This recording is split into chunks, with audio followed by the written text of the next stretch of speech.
पीना हैबा नुंसी हैबा अल्लाह की मिंगता रमजान थवाई चौखटनबगी खुदोंग चाबा अल्लाह की इबादत ना तौनिंगहल्लदुना मीसिंगना मसा वारकचबा हाइबसी औराइदुना लागली अमदी चरा हेंदुना लागली मदुनानी चरा हेंबा हाइबसी धर्म लाइनिंग लोइनमक्ता लैरिबसी मसी मतम खरा चादा थक्तबगी अर्थनी असुमना मियोइबना मसाबु इबादत फाजिनजै अल्लाह ना मियोइब लोइनमक्कीदमक्ता मागी लमजिंग ओइना कुरानबु मागी अरोइबा पापुबा मोहम्मद माबु अल्लाह ना याइफहनबिसनु की खुथांगदा थारकपा मतमदा चरा हेंबा हाइबसी हानगी मीसिंगदसु तौदबा यादबा अमु ओहेनकी हाइबसी महांगना मुसलमान सिंगदा खंगहनकी थाजबा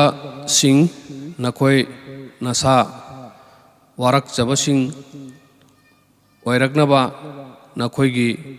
नमांगी मीसिंगदा याथंगखिबगुम चरा हेंबा हाइबसी नखोयदा याथंगरबनी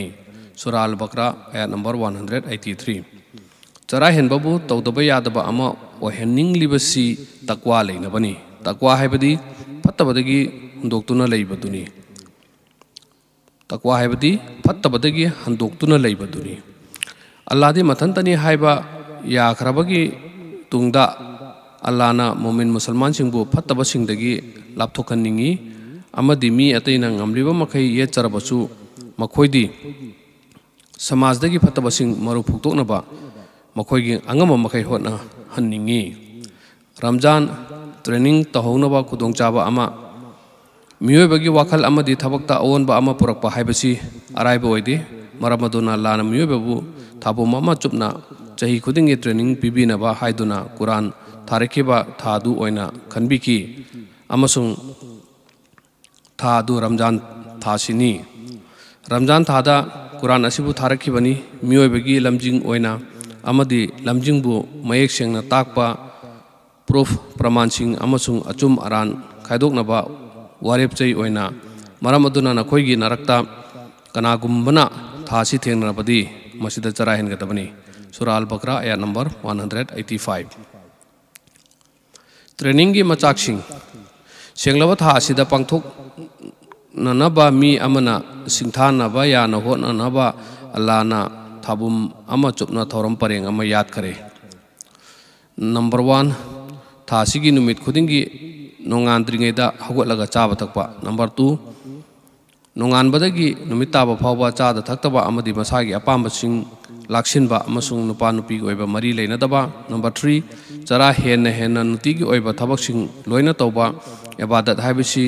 खुन लेकाई अमदी इमुंगी दायित्वसिंग थादोकलगा ओइथोई हाइबसी इस्लामना तबीबा नते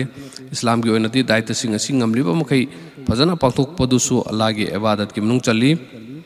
नंबर 4 नुंथिल चुप्पा चरा हेनबदु लोरकपा कांदा नुमित ताबदा मयाम पुन्ना चरा वानमिनबा चरा हेनबा मतम लोयरबा फावबदा चरा वानदना लैबदु चटना कांगलोन ngaktबनी हाइना लवी मसी लोइनमक्सिगा इरोइनना नमाज मतम मंगा सोनबदुनी नंबर 6 ऐसा नमाज मतुंगदा तरावी नमाज सोनबा अमसुंग मदुदा कुरानबु मथंग मनाउ नाइना थी थरगा थाबुम सिदा कुरान मपुंबु लोइहौबनी नंबर 7 अहिंग हाक तुमलगा नुंगाइदा नत्रगा नुंगाइ मतुंग हगोलगा तहज्जुद नमाज सोनबा अल्लाह की पापुबा मोहम्मद अल्लाह नमाबु याय फनबिसनु ना थगोट पिरमी नंबर 8 अदुगी सुमथक्ता चही की लागली बसेनफमदु अमदी अरैबा लंथुमदु पारगा जकात सेंग दोक सेन पिहौगदबनी अल्लाहना मसीगी चांग लेपलमलबनी रमजान थासिदा अल्लाहना अखोइबु मागी लो ngakna chatnanaba amadi magi lo thugai danaba ngamba makhe hotna hanningi tha asida semga chagaliba ilm amal amadi thawai sengdokpana chingba asi mathang tha taramathoi da khara tektha kai thakrabasu mathang jahigi ramjan da amuk hanna sakti lakani aduga aikoibu takwa gi lambi da amuk hanna pubirakani inshallah Ramzan समाज सेमदोकपा रमजान असे इबादत की था अमा ओइबता नते तोंगुम समाज सेमदोकनबगिसु power यामना लेबि फुटनी Number 1 takwa ngasi samajda leriba amotpa amadi maralbu laksinnabu hotnaba pumba aremba tariba asidagi mayek sengle madudi phattabasing asi samajdagi police amadi ain lokthok tuna muthatpa ngamde haibasi phattabasing asi muthat naba thainadagi lisangchitna amata ngairaba lambidi takwani mi singi wakal amadi thamoida makoina makoigi mapuda hisab pirugadabani amasung maram adunani makoina phattaba pumnamakdagi thapna leigadabani haibasi mikap thokhanba Ramzan asidani wakal asimak pokhangadabasi. Number 2 Allah ga leinaba mari matam asida aikoina ubagumna Allah ga leinaba mari thadatpana samaj asi lamchat molakpagi leikhada tai Ramzan asi Allah ga leinaba ahingba maridu lingkatnabagi power leiraba phungphamni maramaduna Ramzan samajbu lamchat phalaktabadagi ngakseli amasung asumna samajna kumang chausin mada mateng pangi. Number 3 chatna kanglon ngaktaba haibisi samaj asi chaukhatpada khwaidagi chauba pambani apanbani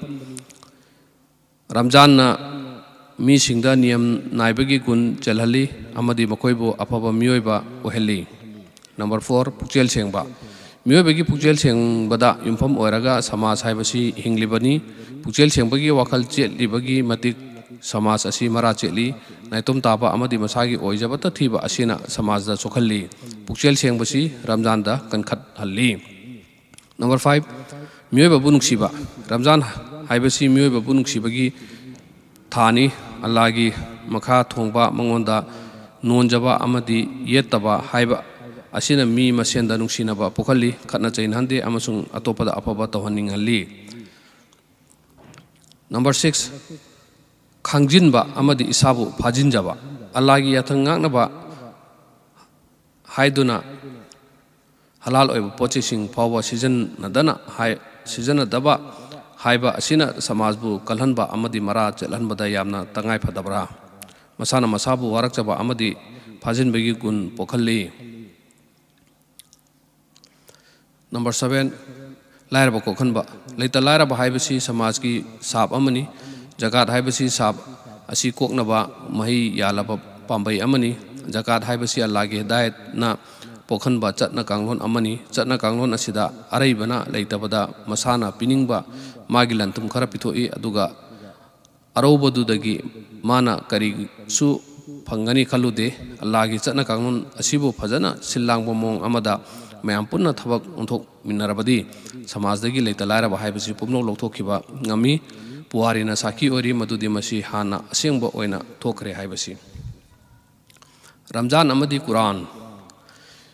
mioiba loinamakki lamjing oinaba haiduna Quran thaba horakibasi Ramzan thadani Quran haibasi misingna paisinariba lan pumnamak-tagi hena phai haina Allah naikhoida tambi nakoi makhoida hayu o paupuba masi nangonda lakhiba Allah gi thaujal amadi minungsi asida makhoi